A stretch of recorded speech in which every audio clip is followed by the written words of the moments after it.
92.7. 92.7. 92.7. 92.7. 92.7. WVHS FM. Captain Adam's Happy Hour. On 92.7 WVHS FM. WVHS FM. Captain Adam's Happy Hour. Ladies and gentlemen, you've got your radio locked precisely where it should be, right here on WVHS FM 92.7. Welcome to Captain Adam's Happy Hour. I am Captain Adam of Captain Adam's VHS Pirate Ship. Hopefully you've caught the last episode wherein we discussed the Cartoon Cavalcade VHS. Those cheap VHS that had a bunch of public domain cartoons on them, but sometimes they did not. They had licensed characters that were used without permission, but due to copyright loopholes, they were able to use them without any kind of real legal problem. But some of them, did have legal problems, but they were the kind of legal problems that no one gave a shit about because no one bothered to do any kind of suit to stop them. So they exist. They were put out by companies that, basically fly-by-night companies, but among them was Burbank Video, a rather big VHS distributor. We talked about all sorts of stuff dealing with the weird world of copyright when it comes to home media licensing. So be sure to check out that episode. But today, we're going to be talking about something very special. We're going to be talking about the Midnite Movie Series, one of the most underrated and often forgotten about VHS line or collection or whatever that consisted of, lesser-known horror movies, sci-fi movies, B-movies, or movies that could otherwise be described as schlock. They were pretty prominent in the mid to late 90s and into the early 2000s. They were a pretty big deal. A pretty big line of VHS, had tons of releases. And for the very short time that they existed in the VHS landscape, they had a very, very extensive history. So we're going to be diving into that. Later on, later on, the beer review is back. As you know, the last episode I was dealing with getting over a pretty bad stomach flu. Oh, man, that was terrible. It was about 2 weeks of just feeling like garbage. And the stuff that was coming out of me, oh, my goodness, they could write X-Files episodes about. It was just bad. But it's all over now, and now I feel like drinking some beer. What do we got today? What am I trying? Let's see. Evolution Craft Brewing Company, EVO as they're known. Yes, Evolution. Micro. They're a micro brewer, so apparently everyone that works there is really small. So Evolution Microbrewing or Evolution Craft Brewing, whatever you want to call it. I'm going to be trying a beer of theirs. I'm not sure which one I'm trying. It's a surprise to me as well. So that should be good. So we're happy to have the beer review back. I'm glad I feel like drinking again. So that's nice. So stick around. We're going to be talking about the Midnite Movie Series and drinking some brewskis.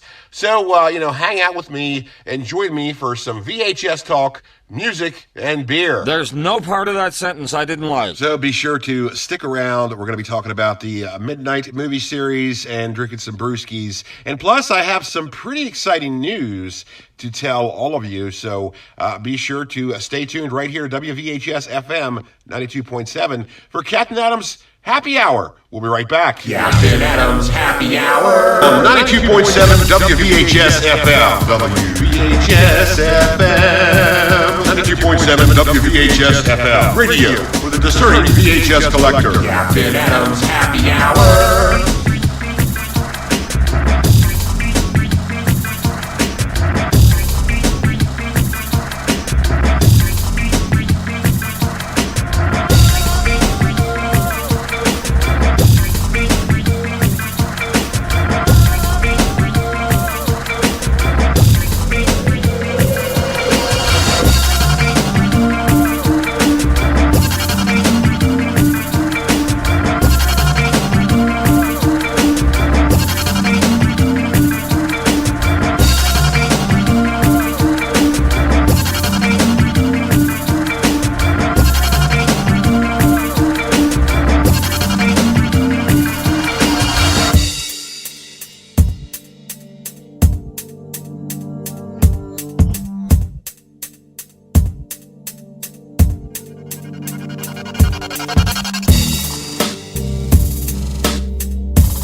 I've maintained a way of life to not sink with the sludge.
WVHS FM. WVHS FM. Captain Adams Happy Hour. Welcome back to the show. You are on WVHS FM 92.7, and this is Captain Adams Happy Hour. I am Captain Adam, and I mentioned some pretty big news, so I might as well go ahead and delve into it.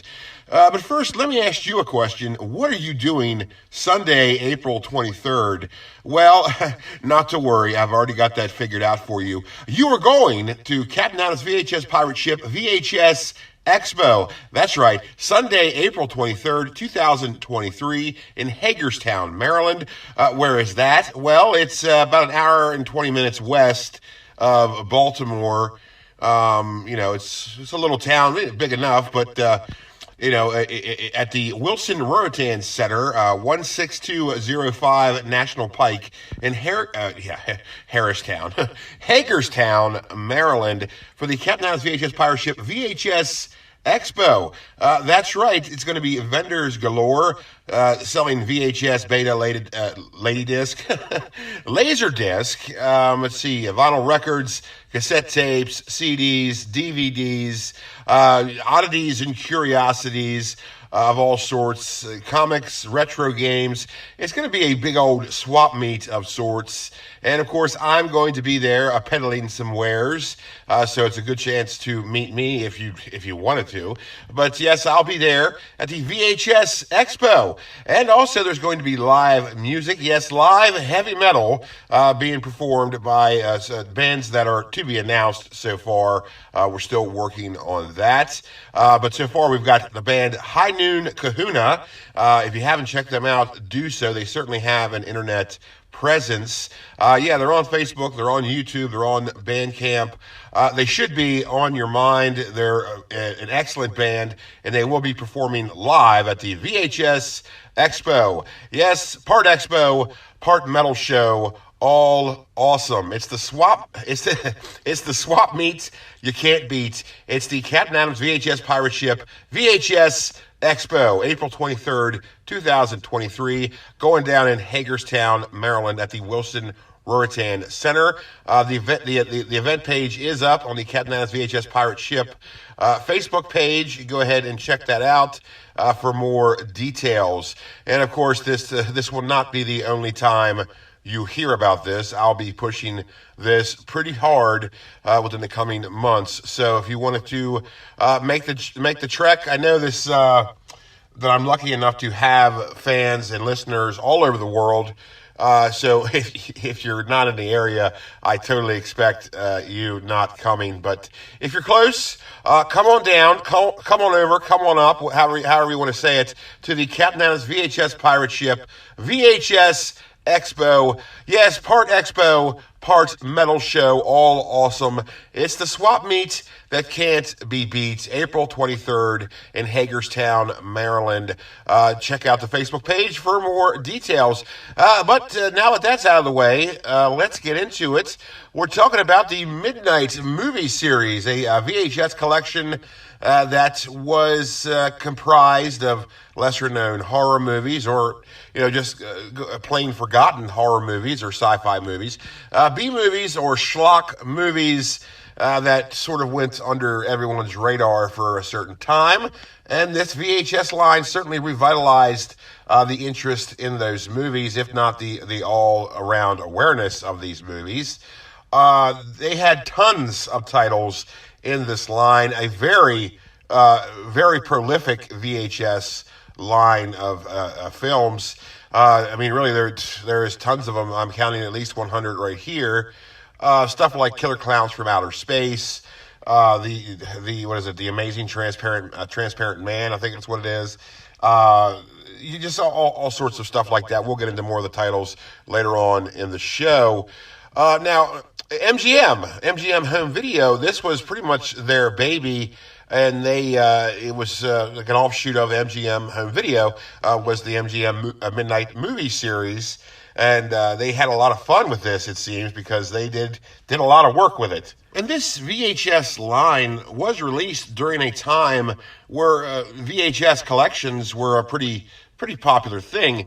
It was around the time when, all the major distributors would re-release their older titles as part of some kind of collection, vis-a-vis the Warner Brothers Hits collection or the 20th Century Fox Selections collection, and they would just be later releases of certain films that did them very well. And this was also at a time when VHS production had gotten really cheap, to where the point where it was no longer that expensive to print VHS, and therefore you could sell them for a lot less than what had been the case, $10, $12, whatever. And the Midnite Movie Series went right along with that, because they had the same price point, and also they had the same distribution, whereas they were pretty much everywhere that, say, the Warner Brothers Hits collection was, 20th Century Fox Selections, MGM had another one, I think MGM Movie Time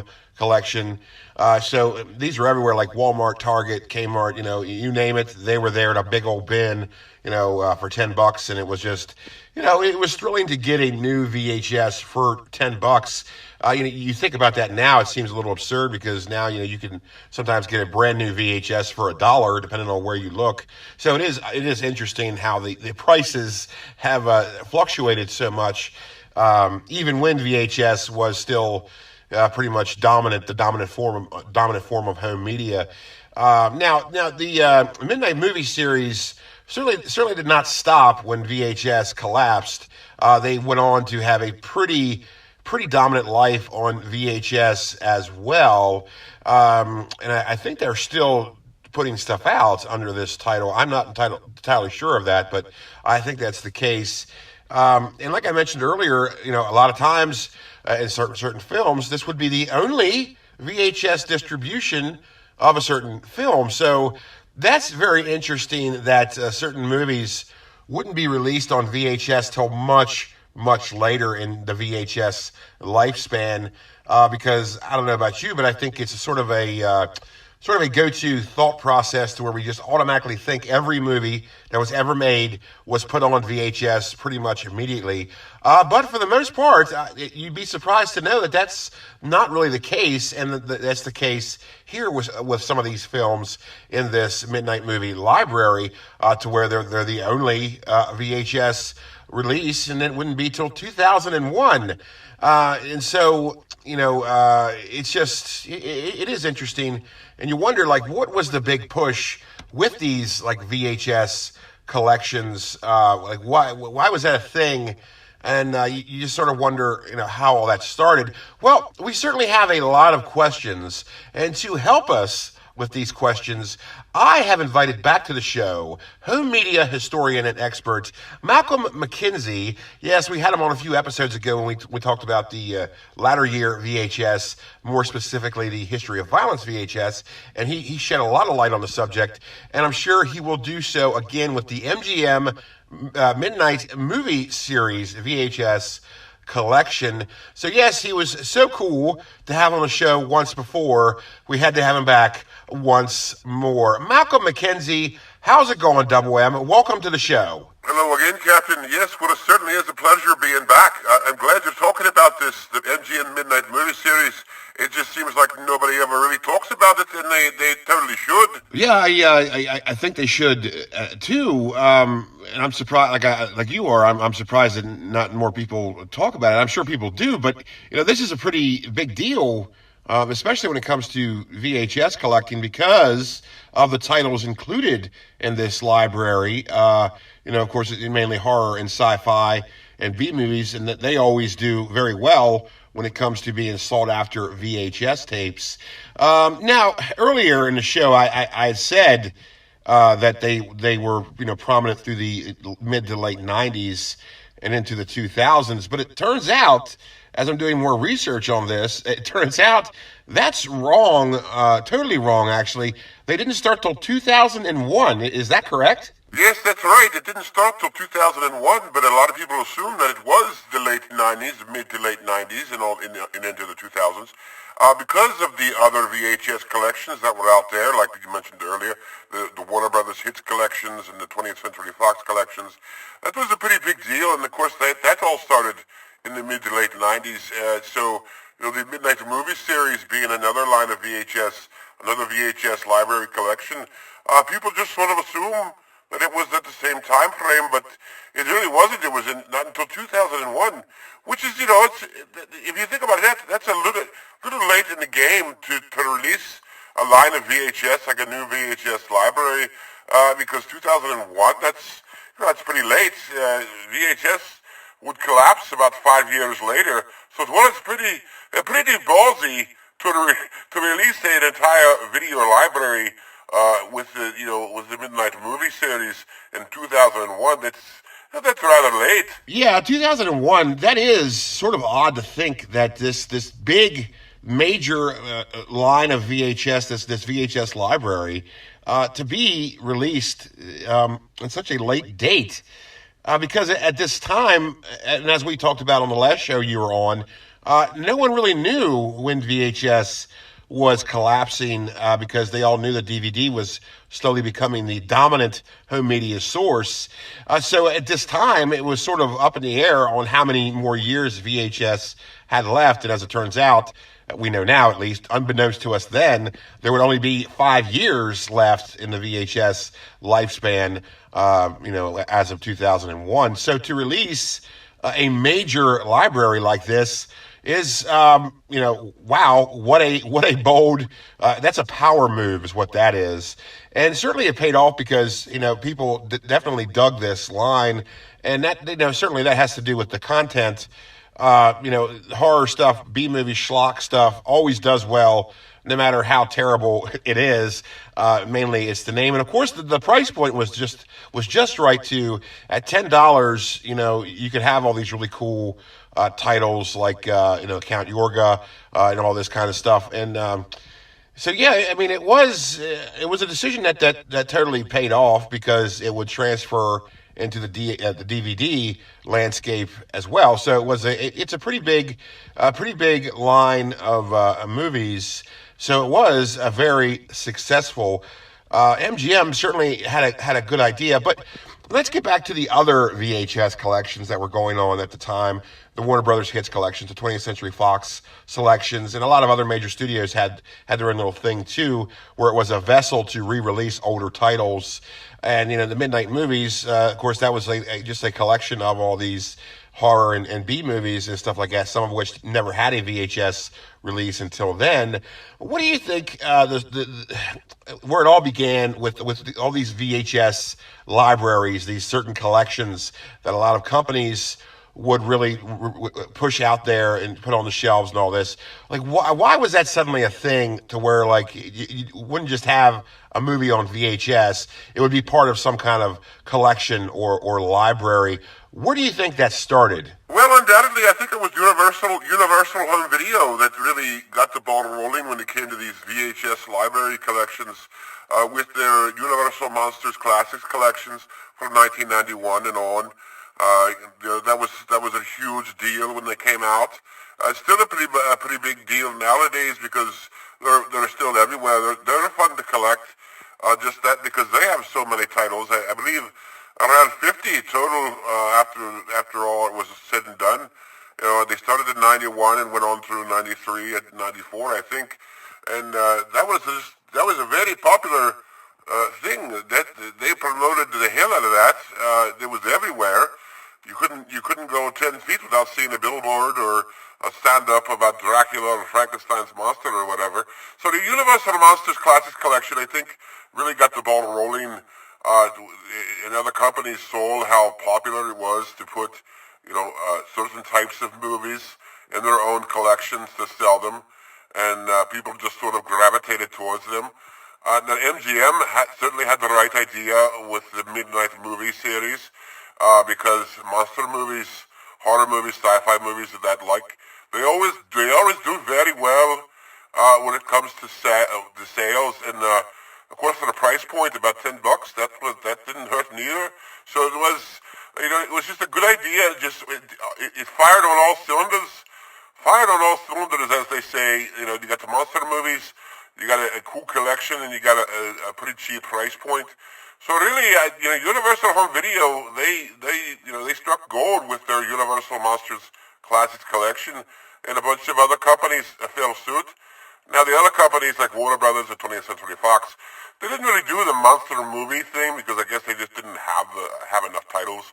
So they re-released a lot of their older titles in sort of like hits collections or whatever, and that did well too because you have all these famous older movies. Now suddenly they're on $10 VHS. People just they just bought them because why not? And of course the Midnite Movie Series, that was sort of like you could say it was a bit of a copycat of the Universal Monsters Classics collection. Yes, that's exactly what I was going to say as well. The Universal Monsters Classics collection was a huge deal.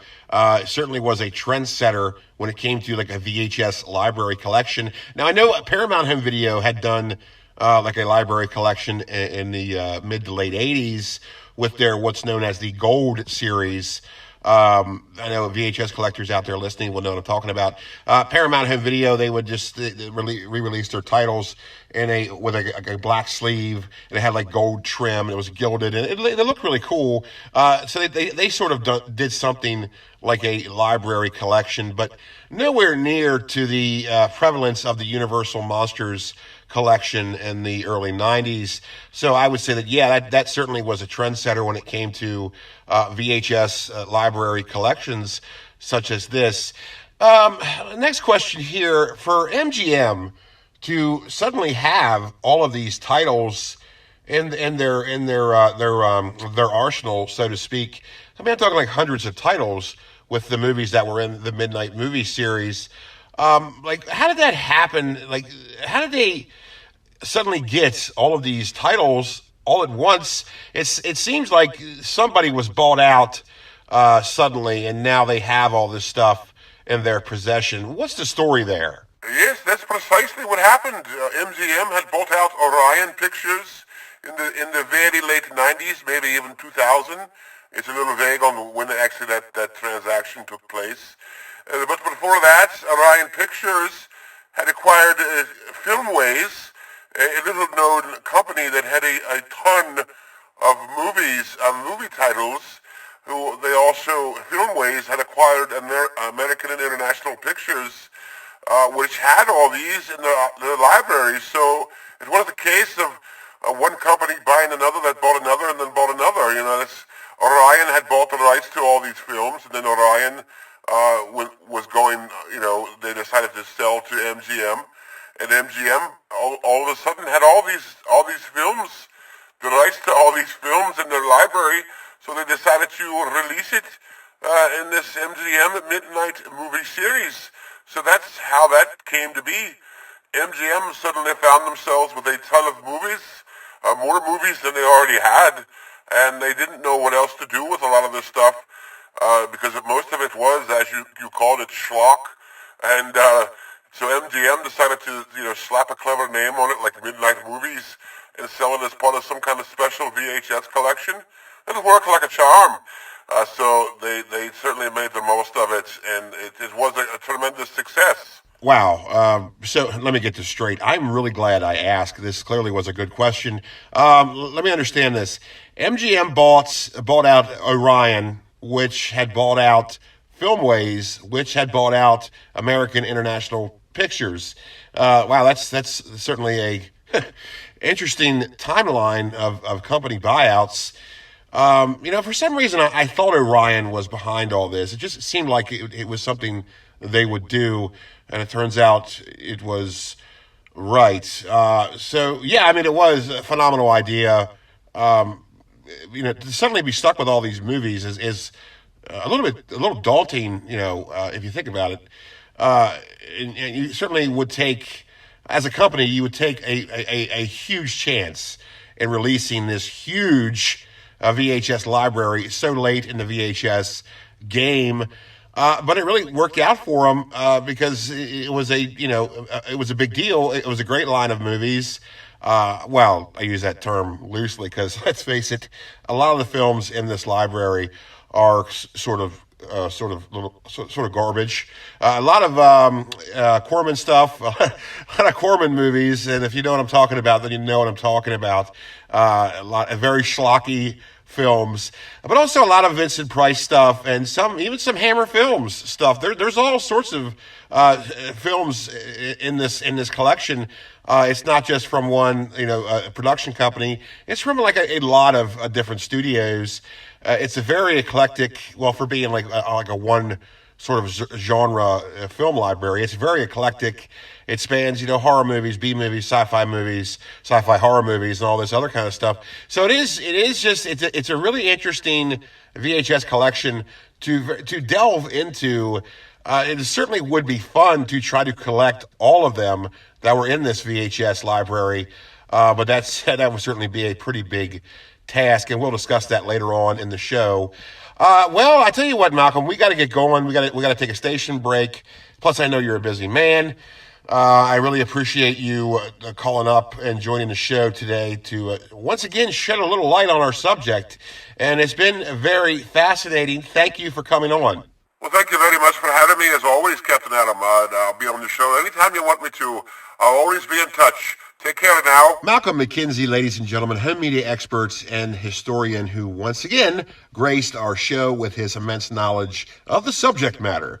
And today, of course, we're talking about the MGM Midnite Movie Series, and we'll keep talking about it when we come back after the break. So stick around, and we're going to delve into the availability of these bad boys nowadays. That is, how rare or not so rare they are, and what their current market value is, if there really is any.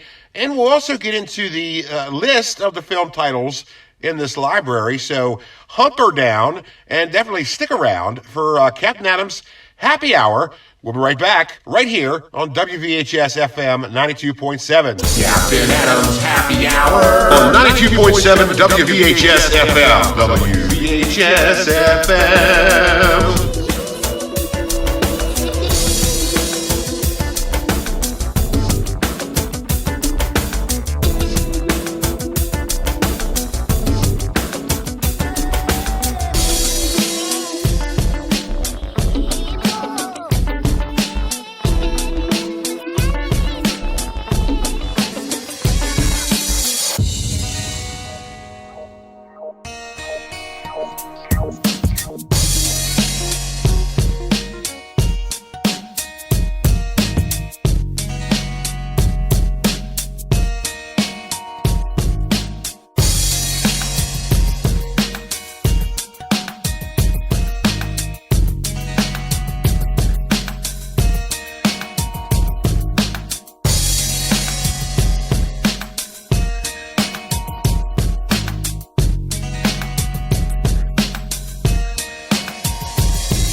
Fearsome beasts of the mountains and plains.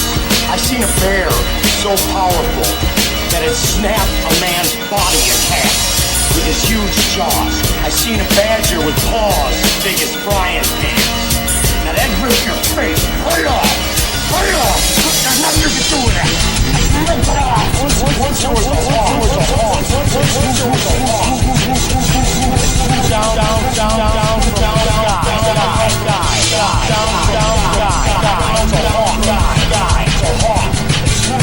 from the sky.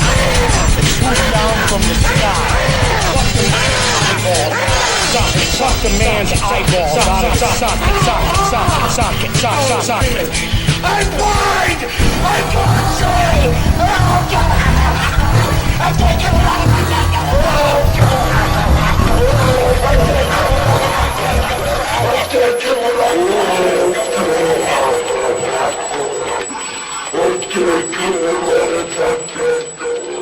Captain Adam's Happy Hour. On 92.7 WVHS FM. WVHS FM. Captain Adam's Happy Hour. You are on WVHS FM 92.7, and you're listening to Captain Adam's Happy Hour. I am Captain Adam. Welcome back to the show. We have been talking about the MGM Midnite Movie Series, a very, very prolific VHS library that was released in 2001 by MGM Home Video. After they made a huge acquisition of the films in the Orion Pictures library, which had been acquired from Filmways, which had been acquired by American International Pictures. Long line of acquisitions that led up to the MGM Midnite Movie Series, because as we just discussed, MGM suddenly found themselves with hundreds of B movies that what else are you supposed to do with other than release a VHS library of said film genre. And it was tremendously successful in many cases, as I've mentioned many times on the show so far. It would be the only VHS release of certain films, so that's always pretty neat. And it's interesting that it seems like it was such a big, maybe it just seems like it was a big deal, but it was a huge library, and it doesn't seem like a lot of people really even talked about it. It certainly didn't have nearly the promotion or marketing aspect that something like the Universal Monsters collection did in the early 90s. I mean, because that was everywhere.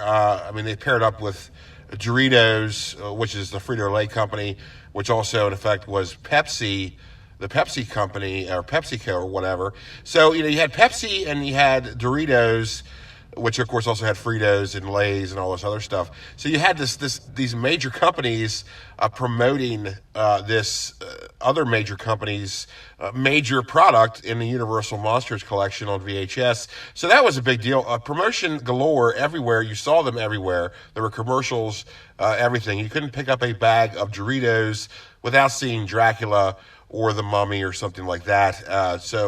That was the case then. But then you had the Midnite Movie Series didn't have really any of that. I mean, there wasn't any commercials that I can remember. There really wasn't much marketing that was involved. They were just there on the store shelves. The distribution of them was pretty vast. They were, pretty common. Excuse me. They were pretty common, on your big box stores and your big box stores like Walmart, Target, Kmart. So they weren't hard to get, certainly not.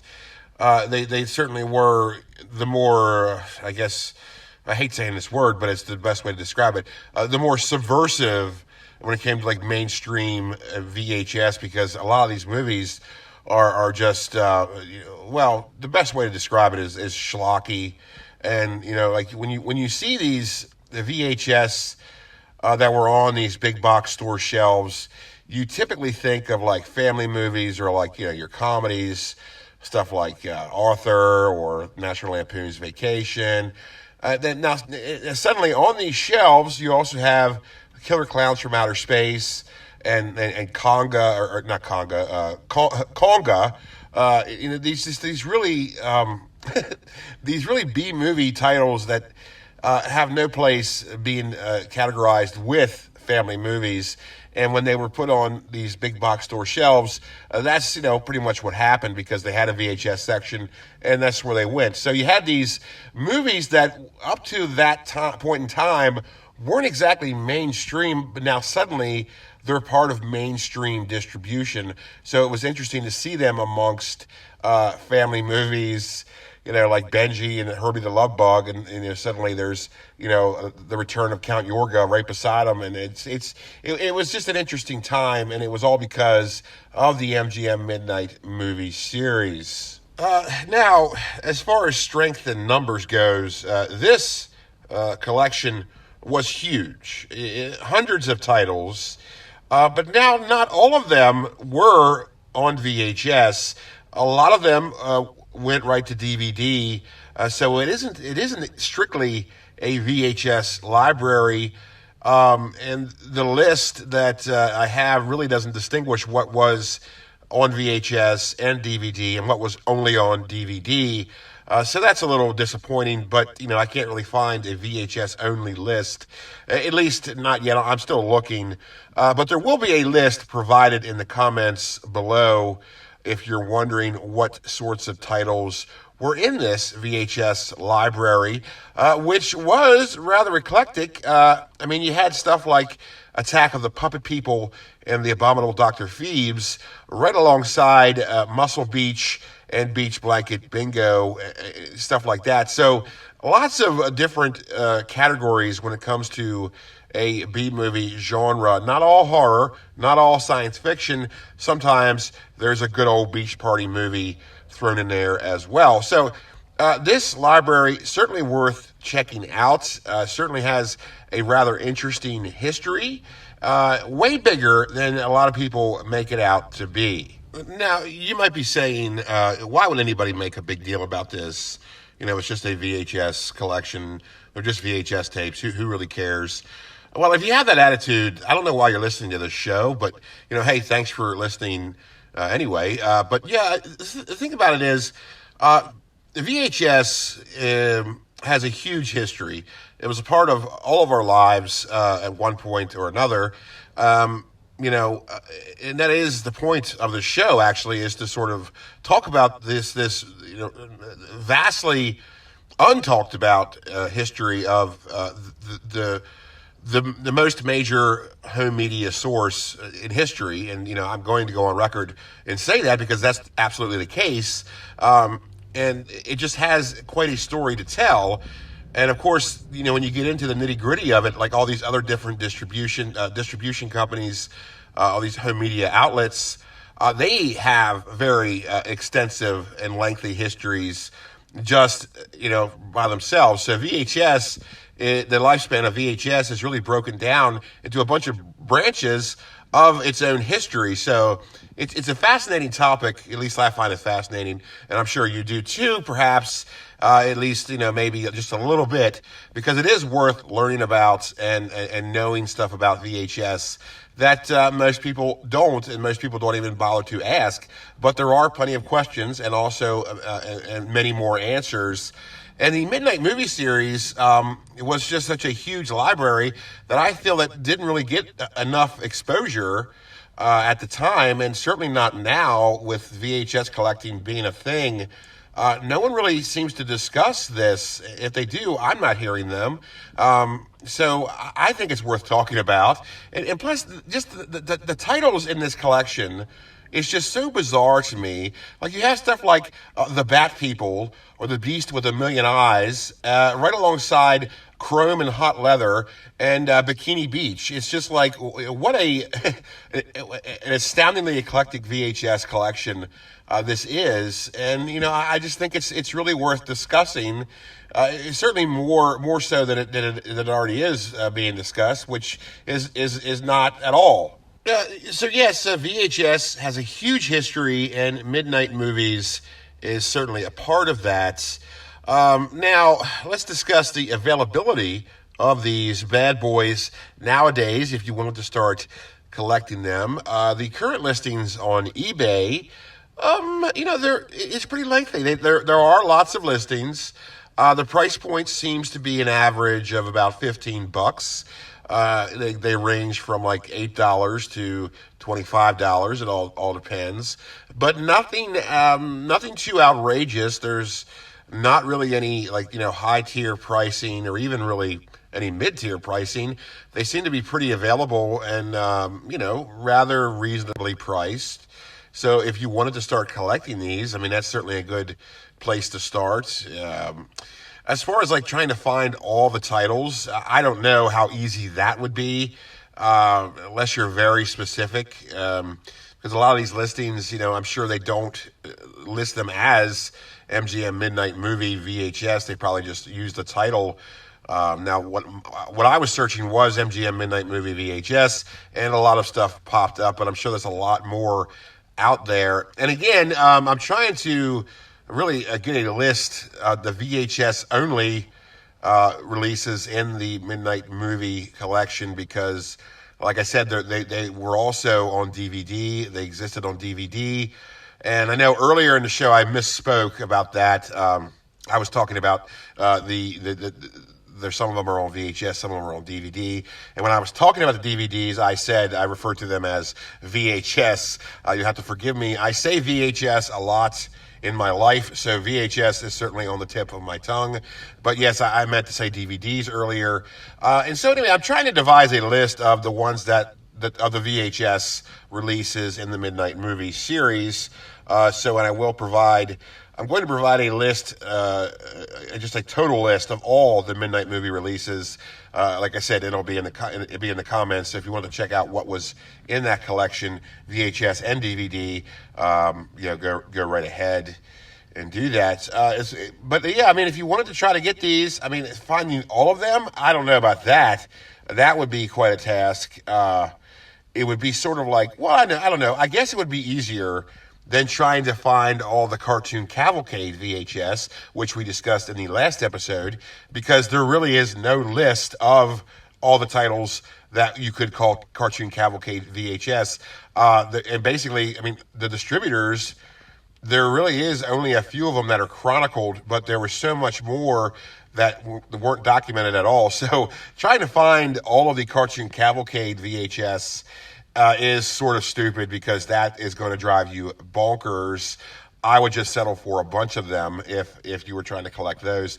But as far as the Midnite Movie Series goes, that seems like it's a little bit easier as far as trying to figure out what all is in the VHS collection as opposed to both VHS and DVD. So I'm still trying to work that out as I'm doing the show, and you'll certainly be provided with a list eventually of the VHS titles in the MGM Midnite Movie Series. So the availability is there. They're not so rare. But then again, I don't really know that for sure, because there are some titles that I don't know if were only on VHS or only on DVD or both. So I'm still trying to figure that out. But yeah, another interesting part about the MGM Midnite Movie Series is it's not always MGM. MGM is the owner of this title, but also 20th Century Fox and Sony are also in on the take here, because they have their own Midnite movies.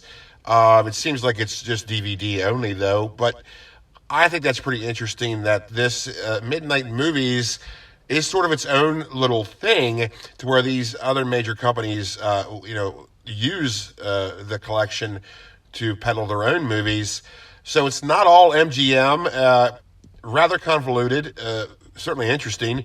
But yeah, Midnite Movies is not exactly just MGM. 20th Century Fox and Sony also have a piece of the pie, and they have their own hats in the ring. Interesting nonetheless, but we are talking about MGM Midnite Movies, so that's about as far as we'll go with that. MGM Midnite Movies, a very prolific and major VHS library collection from 2001 that no one really seems to talk much about. When it comes to the VHS library collections, it seems like the one that's the most memorable, if not the only one that's memorable, is the Universal Monsters collection from 91 to 94.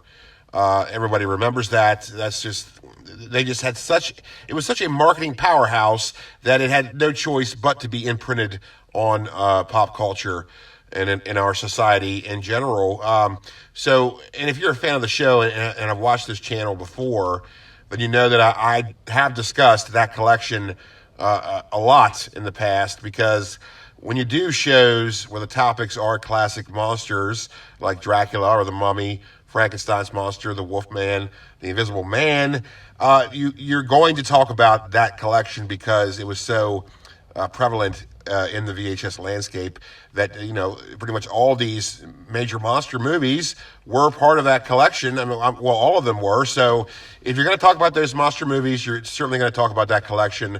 So I've talked about it very much in the past. Maybe in the future I will do a show solely dedicated to the titles in that library. But not today. Today, we have been talking about the MGM Midnite Movie Series. And, I mean, really, that's about it. Sort of reached the extent of the topic. Midnite Movie Series, very interesting history. It seems like it's a tale of acquisitions that ended up in the MGM Midnite Movie Series as its result. Most certainly major part of the VHS landscape that just, well, at least in my opinion, seems to be forgotten about quite often. And, I just think it was worth discussing today. Back to the availability part, I should say as well, I've never come across any of these in the wilds. That is, in thrift stores, used bookstores, whatever. Never seen them on the shelves there. And I think that has a lot to do with, as we talked about in previous episodes, the subject matter. The subject matter is everything. Context is king. And if you're going to have movies that are B movies, horror movies, sci-fi movies, whatever, they're not going to be as easily given up nowadays, at least as they used to be. You used to go into a thrift store and you could find a bunch of horror movies or B movies or whatever. And I'm sure you could find these titles in the Midnite Movie Series amongst them. But that is certainly no longer the case. As people they're just very much aware of what they have if they haven't already given up their stuff. But if they still have this, they're not giving it up via donation. They're going to sell it themselves, which I don't blame them. I would do the exact same thing, but good luck, because not everybody always buys VHS. So it's certainly an up and down market. Certainly been down lately, I should say, but that's another topic for another day. I've never found these. If you have, let me know in the comments below. But again, like I said, I think it has a lot to do with what the movies are. If someone has a copy of Killer Clowns from Outer Space, or Attack of the Puppet People, or The Angry Red Planet, or stuff like that, they're probably not going to throw it in a cardboard box and ship it off to a thrift store to be donated. They're just not going to do that. They're going to know what they have and say, hey, I could probably sell this for a lot of money. Well, that's always the hope, at least, but it's better than just giving it away for free. So that's why you don't really see them. But if you do, let me know. I'm pretty interested to see what the availability of these things is in the wild. Well, we got to take a station break real quick, but certainly stick around, because after the break, we got the beer review coming up. I still don't know what kind of beer I'm trying today. The producers are keeping it from me as a bit of a fun surprise. I do know it's from the Evolution Brewing Company, so be interested to see what kind of concoction I'll be sipping on today. And of course, we'll discuss some other news and whatnot when we come back. So hang in there and keep it locked right here to WVHS FM 92.7, and we'll be right back to Captain Adams Happy Hour. Stick around. Captain Adams Happy Hour. On 92.7 WVHS FM. WVHS FM.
92.7 WVHS FM. WVHS FM. Captain Adams Happy Hour. You've got your radio locked precisely where it needs to be right here on WVHS FM 92.7. And you are listening to Captain Adams Happy Hour. I'm Captain Adam. Welcome back to the show. Rather interesting discussion so far today, talking about the MGM Midnite Movie Series, VHS library.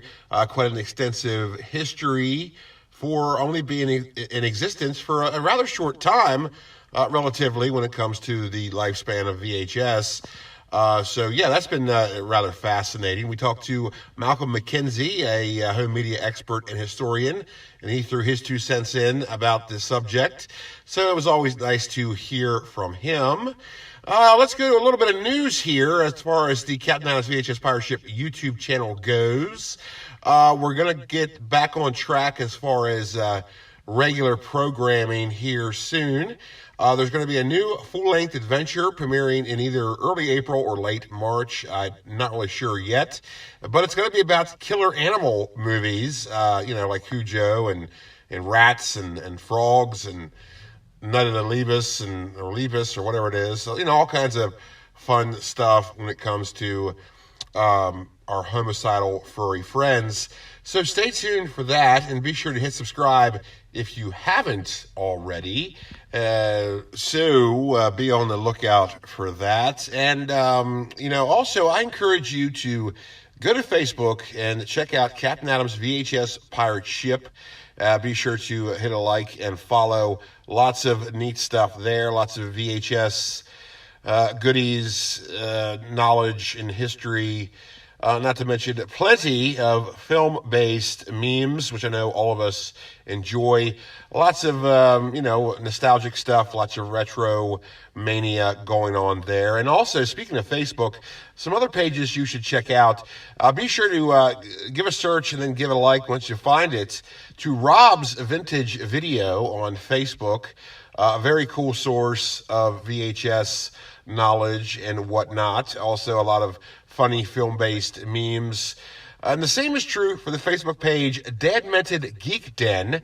So search that, give them a like, and follow. Again, lots of film-based memes and VHS knowledge and all sorts of things of that nature. So be sure to hit them up on Facebook.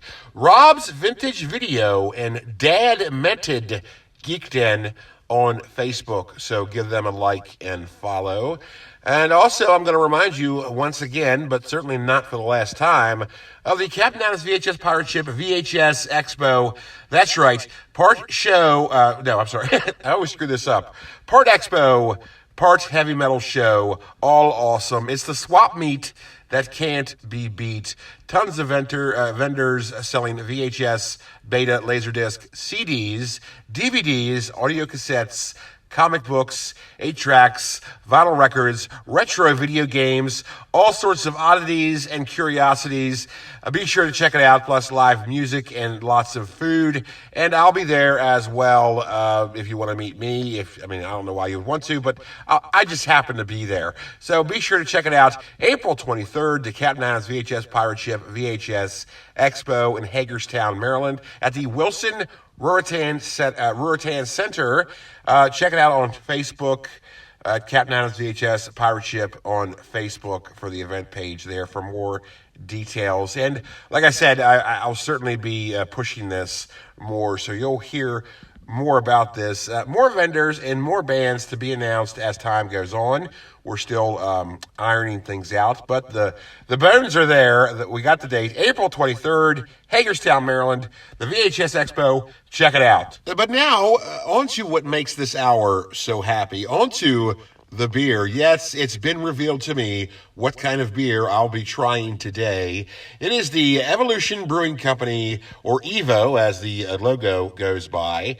The Evolution Brewing Company's IPA, known as Lot Number 3, which, sounds pretty interesting. The label is just, it's rather subtle, but That's okay. Less is more sometimes.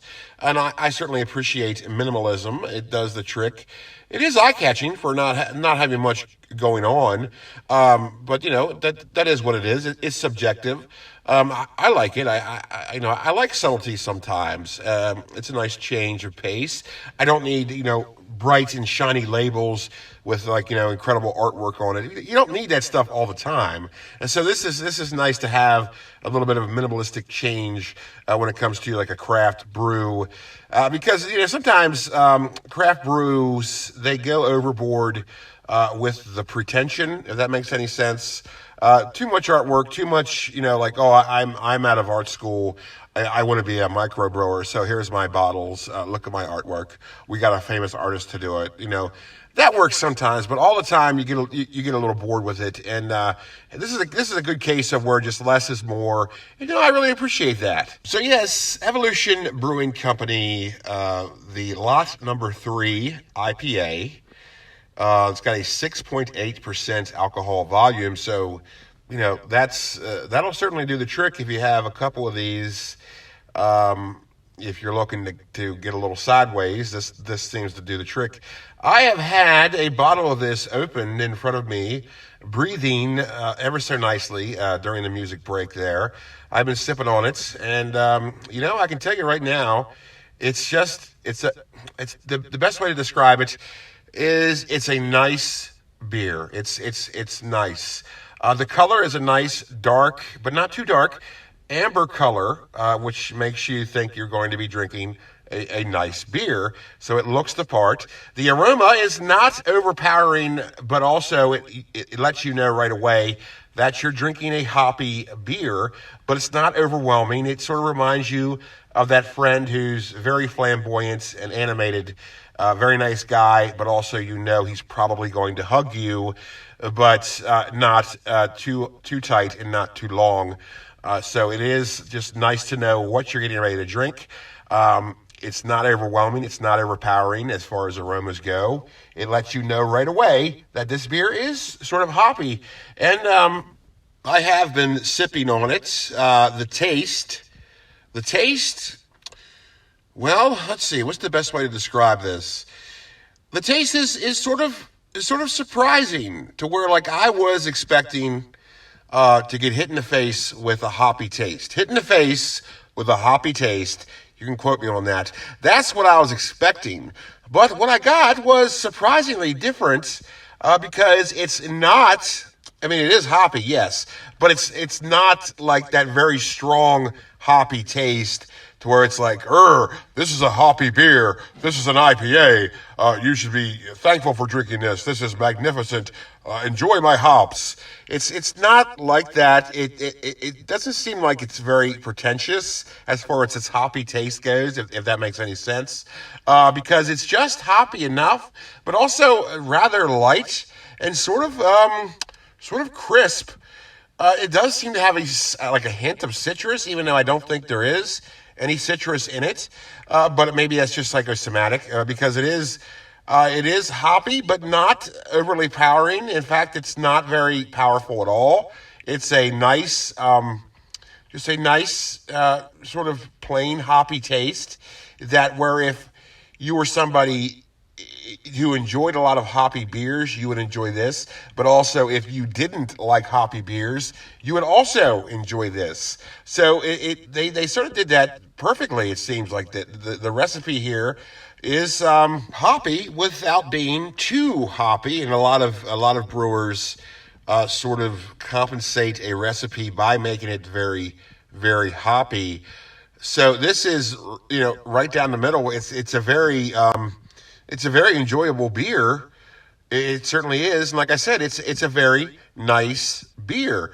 A very sort of almost, I don't know, maybe saying light is a bit of sort of very inaccurate because it's not exactly light, but it's also not heavy. I would say maybe a good on the lighter side of a medium beer because you know what? It doesn't seem like it's very filling either. So yes, Evolution Brewing Company's lot number 3 IPA. It has my approval, that's for sure, because it is very easy to drink. Like I said, it could be for people who enjoy very hoppy beers, and for people who don't enjoy very hoppy beers. It's right in the middle. They got this very much right. And it's the kind of beer that you could pair with food, like a big old burger or a steak. It's just like that kind of beer, which is convenient because, and by the way, Evolution Brewing Company was founded in 2009, which is relatively early as the beer game goes.